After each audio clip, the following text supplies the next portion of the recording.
Hello friends, मैं विवेक कुमार आप सभी का स्वागत करता हूं आपके अपने चैनल रोजगार की तलाश में।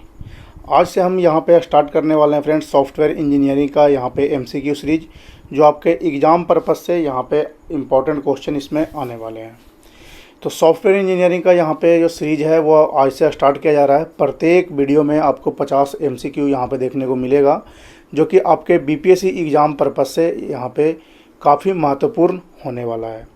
तो वक्त को बर्बाद ना करते हुए सबसे पहले क्वेश्चन पे हम आते हैं और लगातार हम इस क्वेश्चन को पूरे यह सीरीज मतलब जो ख़त्म करेंगे सॉफ्टवेयर इंजीनियरिंग का, वो कम से कम 5 से 6 दिन का इसमें वक्त आप लोग को लग जाएगा। ठीक है, इतने क्वेश्चन हमारे पास अवेलेबल हैं जिससे कि आपका एक भी क्वेश्चन एग्ज़ाम में छूटने वाला नहीं है।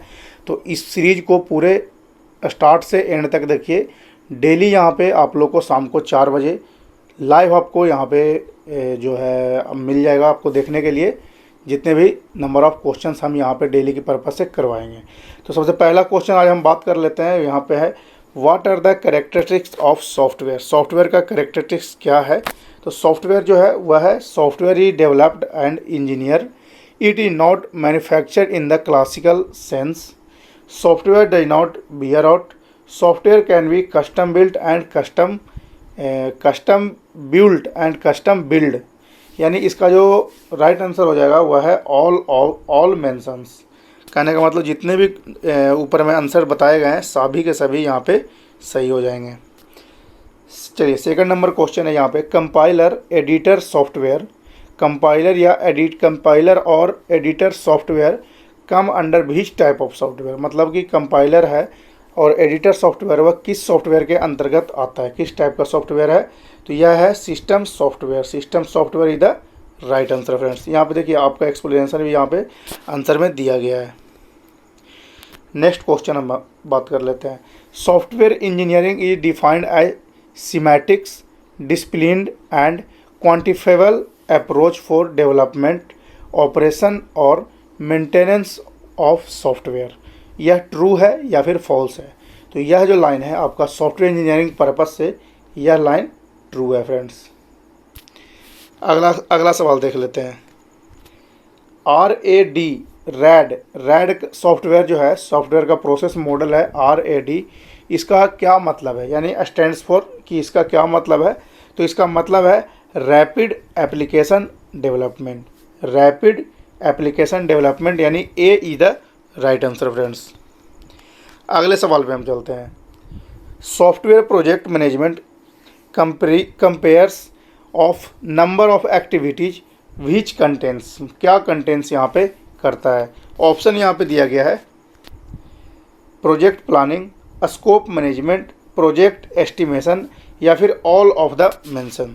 तो इसका राइट आंसर जो है आपका ऑल ऑफ द मेंशन होगा। यानी यहाँ पे project planning, scope management and project estimation जो तीनों यहाँ पे दिया गया है वह सब कुछ यहाँ पे सॉफ्टवेयर प्रोजेक्ट मैनेजमेंट का नंबर ऑफ एक्टिविटीज़ है जो कंटेन करता है। क्लियर है? अगला सवाल है यहाँ पे, देखिए अगला सवाल यहाँ पे है कोकोमो। कोकोमो का यहाँ पे फुल फॉर्म पूछा जा रहा है। तो कोकोमो का फुल फॉर्म यहाँ पे हमने पिछले वीडियो में भी हमने काफ़ी यहाँ पे बताया है और यहाँ पे भी आप जान लीजिए। कोकोमो का जो फुल फॉर्म है वह है constructive cost model. Constructive cost model is the right answer, यानी बी इसका राइट आंसर हो जाएगा। अगला सवाल, which of the following is not defined in a good software requirement specification RSR documents. RSR कहने का मतलब ही हुआ सॉफ्टवेयर रिक्वायरमेंट स्पेसिफिकेशन। तो इसका राइट आंसर जो है यहाँ पे बताया गया है एल्गोरिथम फॉर सॉफ्टवेयर इम्प्लीमेशन। ठीक है, एल्गोरिथम फॉर सॉफ्टवेयर इम्प्लीमेशन। ठीक है, अगले सवाल पे हम चलते हैं। What is the simplest model of software development paradigm. Software development paradigm का सिंपलेस्ट मॉडल इनमें से कौन सा है? Spiral model, big bang model, V model या फिर वाटरफॉल मॉडल।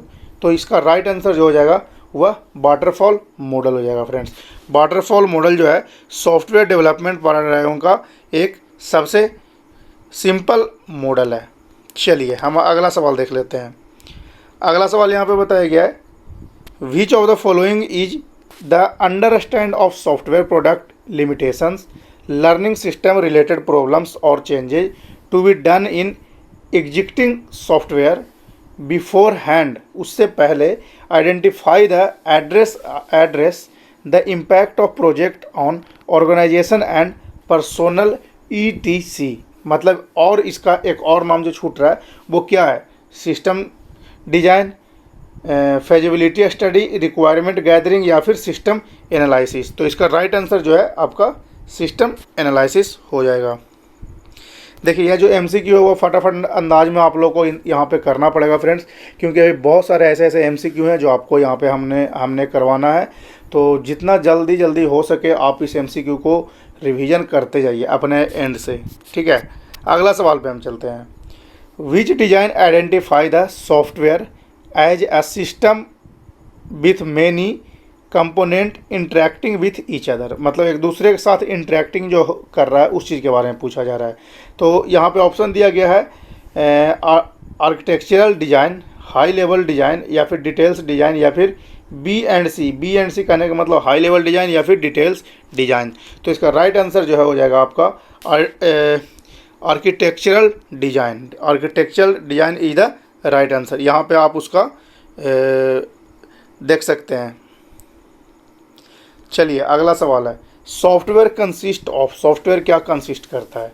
तो सॉफ्टवेयर क्या कंसिस्ट करता है, यहाँ पे ऑप्शन दिया गया है सेट ऑफ इंस्ट्रक्शंस या प्लस सेट ऑफ इंस्ट्रक्शन और ऑपरेटिंग प्रोसीड्यूर्स या फिर programs, documentation, operating procedures.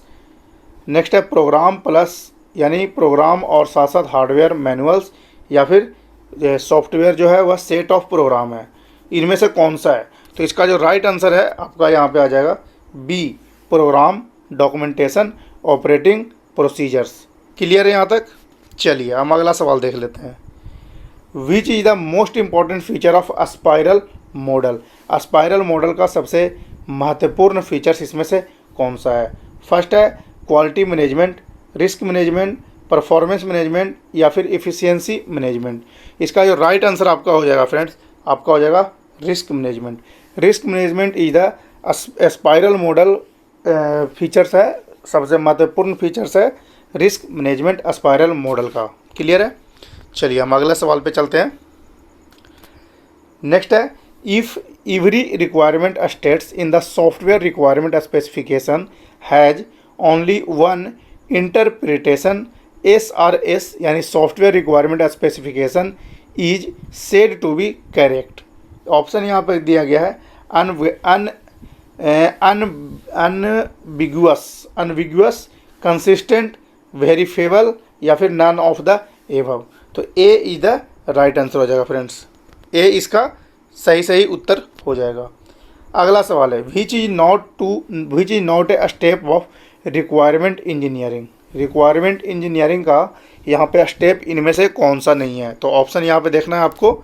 Option पहला दिया गया है requirement elicitations, requirement analysis, requirement design या फिर रिक्वायरमेंट डॉक्यूमेंटेशन। तो इसका राइट आंसर जो है वह हो जाएगा requirement design. Requirement design is the right answer. अगले सवाल पे चलते हैं। फास्ट, FAST, फास्ट का यहाँ पे फुल फॉर्म पूछा जा रहा है, यानी फास्ट स्टैंड्स फॉर यहाँ पे क्या होगा? ऑप्शन दिया गया है functional application specification techniques, fast application specification techniques या फिर फैसिलिटेटेड एप्लीकेशन स्पेसिफिकेशन टेक्निक्स या फिर none of these. Right answer इसका क्या हो जाएगा? तो राइट आंसर इसका जो है वह है फैसिलिटेटेड एप्लीकेशन स्पेसिफिकेशन टेक्निक्स। चलिए हम अगला सवाल देख लेते हैं। The level at which the software use scarce resources is fill in the blanks. उसको क्या कहा जाता है? रिलायबिलिटी, इफ़िशियंसी, पोर्टेबिलिटी या फिर ऑल ऑफ द एबव। तो इसका राइट आंसर जो है आपका हो जाएगा इफ़िशियंसी। इफ़िशियंसी यानी B is the right answer. अगला सवाल है modifying the software to match changes in the every changing environment is called. प्रत्येक यहाँ पे इन्वायरमेंट में चेंज होता है उस चीज़ को क्या बोला जाता है? Adaptive maintenance, corrective maintenance, preventive maintenance या प्रिवेंटिव मेंटेनेंस। उस चीज़ को क्या बोला जाता है? तो यहाँ पे इसका आंसर राइट हो जाएगा एडेप्टिव मेंटेनेंस। ठीक है, चलिए सेशन को अभी तक आपने लाइक नहीं किया फ्रेंड्स, सेशन को लाइक कर दीजिए, अपने दोस्तों के साथ इस वीडियो को ज़रूर शेयर कर दीजिए। चलिए अगला सवाल है, if every requirement can be checked by the cost effective process then the S R S is, मतलब वह क्या है? एस का मतलब यहाँ पे पूछा जा रहा है कि if every requirement can be checked, यानी प्रत्येक रिक्वायरमेंट यहाँ पे चेक होता है किस में, किसके द्वारा? कॉस्ट इफेक्टिव प्रोसेस में। ठीक है, तो उसमें जो एस है वह क्या यहाँ पे करता है? एस का काम यहाँ पे क्या आएगा? ठीक है, तो पहला ऑप्शन है वेरीफाइबल, ट्रैकेबल, मॉडिफाइबल या फिर कंप्लीट। तो इसका राइट आंसर जो है आप लोगों के सामने आ जाएगा verifiable.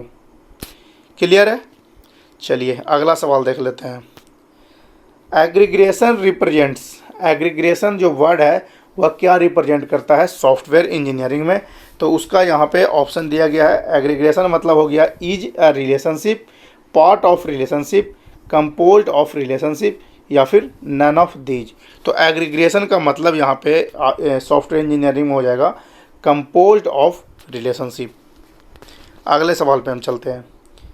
If P is risk probability, L is loss, then risk exposure, risk मतलब रिस्क एक्सपोजर जो है इसका राइट आंसर देगा, यानी RE is computed as, RE यानी risk exposure is computed as कहने का मतलब रिस्क ऑपरेटर जो है वह किस चीज़ से हो, किसका कॉम्बिनेशन होगा यहाँ पे?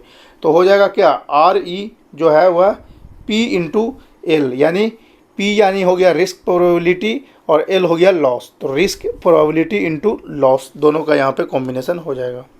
चलिए अगले सवाल पे हम चलते हैं। Number of clause used in ISO 9001 to specify quality system requirement are fill in the blanks 15, 20, 25, 28। मतलब कि कितना रिक्वायरमेंट यहाँ पे नंबर ऑफ क्लॉजेज का होता है, कब? ISO 9001 के समय में। तो इसका राइट आंसर हो जाएगा 20, B is the right answer यहाँ पे हो जाएगा फ्रेंड्स। नेक्स्ट क्वेश्चन में देखते हैं। ER मॉडल सोच द, ER मॉडल हमने कल ही के वीडियो में पढ़ाया है पूरे अच्छे तरह से कि ER मॉडल यहाँ पे क्या है, किसके द्वारा डेवलप किया गया था, कब डेवलप किया गया था, वो सब कुछ आपको पिछले वीडियो में हमने यहाँ पे बता दिया है। पिछले वीडियो का लिंक आपको डिस्क्रिप्शन में मिल जाएगा, वहाँ से जाके आप चेक कर लीजिए, वहाँ से जाके आप पढ़ लीजिए। फिलहाल हम यहाँ पे सॉफ्टवेयर इंजीनियरिंग की बात कर रहे हैं। तो सॉफ्टवेयर इंजीनियरिंग में ER मॉडल क्या शो करता है?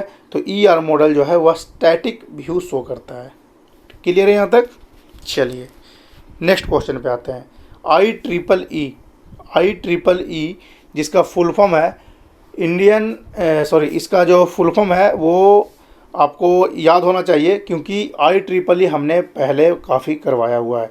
IEEE 8301993 is IEEE recommended standard for, क्या रिकमेंडेड करता है? Software requirement specification, software design, testing या फिर सॉफ्टवेयर A&B। IEEE का मेरे को फुल फॉर्म इस समय फ़िलहाल के लिए याद आ नहीं रहा है। अगर आपको याद है आप हमें कमेंट बॉक्स में कमेंट करके बता दीजिए। इसका जो राइट आंसर हो जाएगा फ्रेंड्स वो हो जाएगा सॉफ्टवेयर रिक्वायरमेंट स्पेसिफिकेशन। चलिए अगले सवाल पे हम चलते हैं। अगला सवाल है one of the fault based testing techniques, one of the fault based techniques based tested testing techniques is क्या है? Unit testing, beta testing, stress testing या फिर म्यूटेशन टेस्टिंग। तो इस चीज़ का राइट आंसर हो जाएगा यहाँ पे म्यूटेशन टेस्टिंग। क्लियर है? चलिए अगला सवाल चलते हैं। 25 नंबर question. If the object focus on the problem domain, कोई ऑब्जेक्ट है जो प्रॉब्लम डोमेन को फोकस करता है, then we are concerned with, उसको किस चीज़ के साथ कंसर्न कर सकते हैं? तो यहाँ पे ऑप्शन दिया गया है object oriented analysis, object oriented design, object oriented analysis and design या फिर इनमें से कोई नहीं। तो इसका जो राइट आंसर है वह हो जाएगा ऑब्जेक्ट ओरिएंटेड एनालिसिस। चलिए अगला सवाल पे हम चलते हैं। देखिए यहाँ पे थोड़ा सा सवाल लंबा है तो इसको पढ़ना भी बहुत ज़रूरी है, क्योंकि in a risk based approach the risk identify may be used to, first option दिया गया है कहाँ पे यूज होता है, तो determine the test techniques to be employed, determine the extent of testing to be carried out. ठीक है, नेक्स्ट यहाँ पे prioritize testing is prioritize testing in an attempt to find critical defects as earlier as possible। ने और अगला है determine the cost of the project. तो इसमें कौन सा ट्रू है और कौन सा सही है वो आपको इस जगह पे बताना है। तो इसका राइट आंसर जो हो जाएगा यहाँ पे बी हो जाएगा। चलिए अगले सवाल पे चलते हैं। Which of the following is not a part of the test implementation and execution phase. इसका राइट आंसर क्या है? ऑप्शन दिया गया है creating test suites for the test cases, executing test case either manually और by using test execution tools, या फिर comparing actual result designing the test. ठीक है, तो इसका राइट आंसर आपको खोजना है। कह रहा है यहाँ पे, क्या कह रहा है कि इनमें से कौन सा पार्ट नहीं है, किस चीज़ का? तो test implementation and execution phase का। तो इसका राइट आंसर जो है वह हो जाएगा design and test. Design and test is the right answer. अगले सवाल पे हम आते हैं। The test cases derives from use cases. ठीक है, एक टेस्ट केस जो है वह क्या डिराइव करता है? एक केस डिराइव करता है। तो वो केस क्या यूज करता है? तो इसका जो ऑप्शन यहाँ पे दिया गया है, ऑप्शन के अकॉर्डिंग यहाँ पे आपका जो राइट आंसर जो हो जाएगा वह राइट आंसर आपका कौन सा है वो आपको यहाँ पे पहचानना है।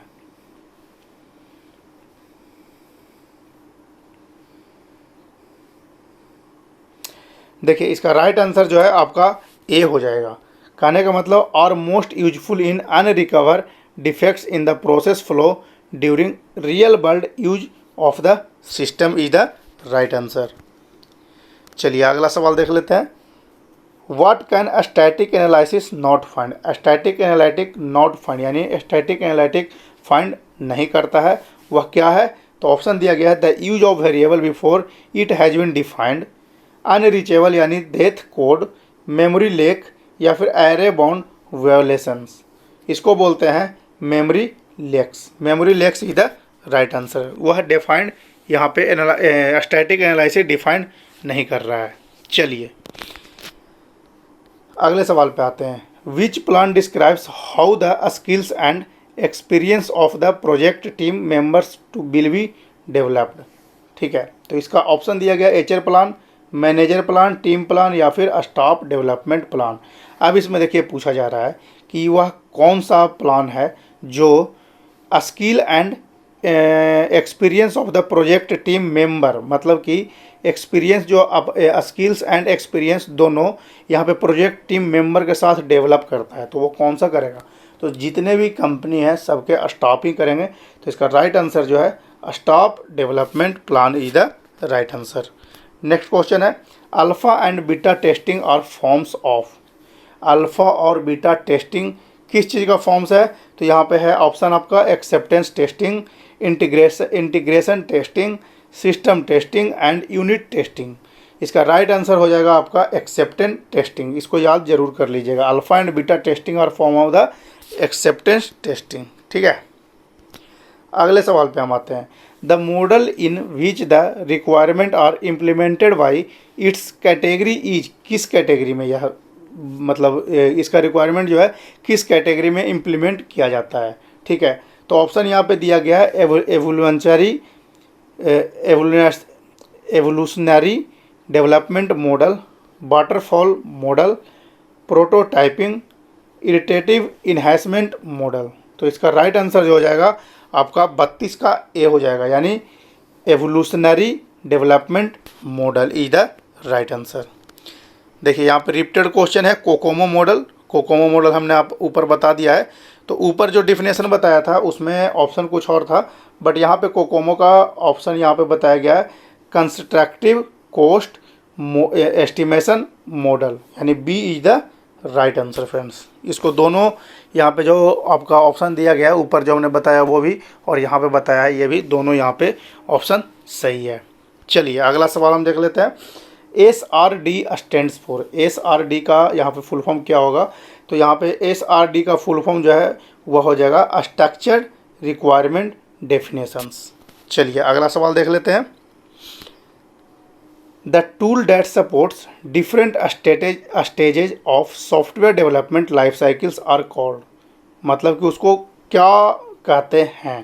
कहने का मतलब वह टूल्स जो सपोर्ट करता है अलग अलग स्टेज को, किस चीज़ में, सॉफ्टवेयर डेवलपमेंट लाइफ साइकिल के लिए, उस चीज़ को क्या बोला जाता है, तो उस चीज़ को बोला जाता है केस टूल्स, केम टूल्स, के CAQE क्यूब टूल्स या फिर केयर टूल्स। तो इसका राइट आंसर जो हो जाएगा वह है केस टूल्स। केस टूल्स उस चीज़ को बोला जाता है जो सॉफ्टवेयर डेवलपमेंट लाइफ साइकिल में यूज किया जाता है। चलिए अगला सवाल हम देख लेते हैं। 36 which defects amplification model is use to illustrate the generation and detections of error during the preliminary steps of the software engineering process. Option यहाँ पे दिया गया डिजाइन, डिटेल्स डिजाइन, कोडिंग या फिर ऑल ऑफ द मेंशन। तो इसका right answer हो जाएगा तीनों, यानी design, details design and coding is the right answer, यानी D is the right answer, all of the above. चलिए अगला सवाल देख लेते हैं। Which method is used for evaluating, ठीक है, which method is used for evaluating the expression that passes the function as an arguments, ठीक है। तो इसका ऑप्शन दिया गया है strict evolution, recursion, calculus and pure function. चलिए इसका ऑप्शन यहाँ पे देख लिया आपने, इसका राइट आंसर जो है वह हो जाएगा स्ट्रिक्ट एवोल्यूशन। अगला सवाल है which factor affects the probability consequence if a risk occurs, उसी को क्या कहा जाता है, तो उसको बोलते हैं हम रिस्क टाइमिंग। क्लियर है यहाँ तक।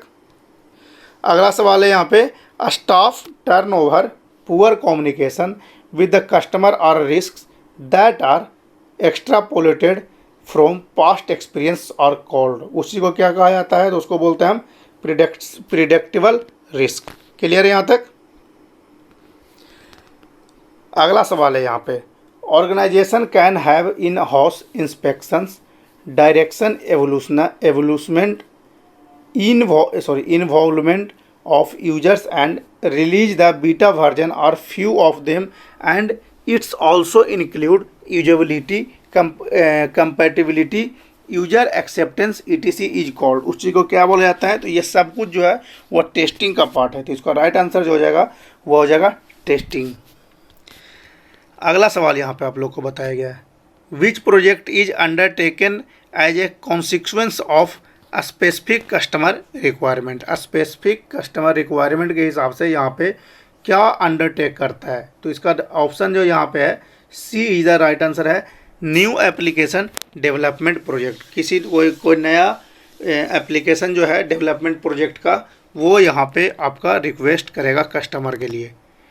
चलिए अगला सवाल है requirement engineering process includes which of these steps, उस चीज़ को क्या कहा जाता है, तो उसको कहा जाता है फिजिबिलिटी स्टडी, रिक्वायरमेंट गैदरिंग और सॉफ्टवेयर रिक्वायरमेंट स्पेसिफिकेशन या फिर वैलिडेशन। ठीक है, तो ऑल ऑफ द मेंशन यहाँ पे ऑल ऑफ द अबव आपका राइट आंसर हो जाएगा। अगला सवाल है यहाँ पे software safety is a quality assurance activity that focus on hazard that may cause an entire system to fall. यह कौन सा स्टेटमेंट है, ट्रू है या फिर फॉल्स है, तो इसका राइट आंसर जो है वह यह स्टेटमेंट ट्रू है।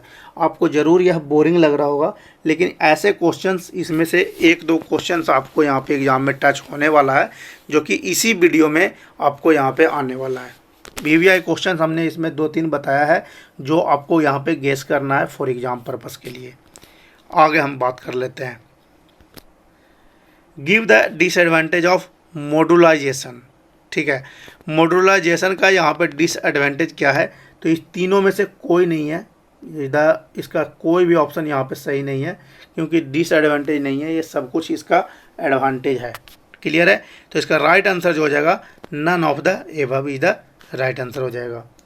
नेक्स्ट है effective software project management focus on the four बीच और दोज द पीएस का क्या यहाँ पे वैल्यू हो जाएगा, तो पी का मतलब हो जाएगा people, product, process and project. B is the right answer यहाँ पे आपका हो जाएगा, people, product, process, project. Clear है।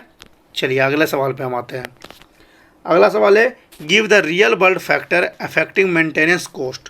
कहने का मतलब इनमें से जो दिया गया है उसमें से real world factor affecting maintenance cost कौन सा है वो आपको बताना है। तो ये तीनों ऑप्शन जो आप देख रहे हैं ना यहाँ पे, a technology advancement it becomes costly to maintain old software, यानी पुराने सॉफ्टवेयर को मेंटेनेंस कर लेता है ये।